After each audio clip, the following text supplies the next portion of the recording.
All right, time to take a look at the Air Duster. So we do have a cover on the button, so that's nice. We don't have to worry about this thing turning on in shipping. It says press 3 seconds to power on, second and third press increases power, and the fourth press turns it off.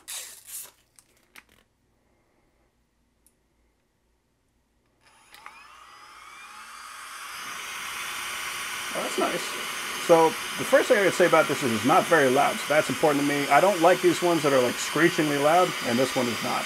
Pushes a lot of air even on level 1 too, so that's good.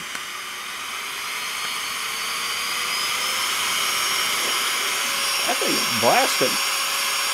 That's cool.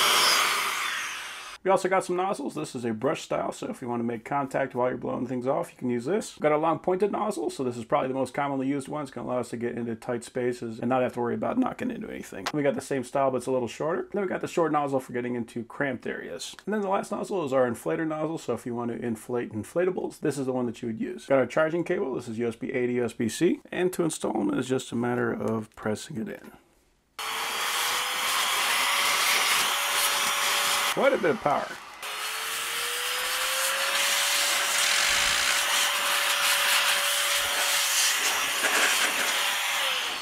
Cool. So yeah, overall, that is a very nice duster.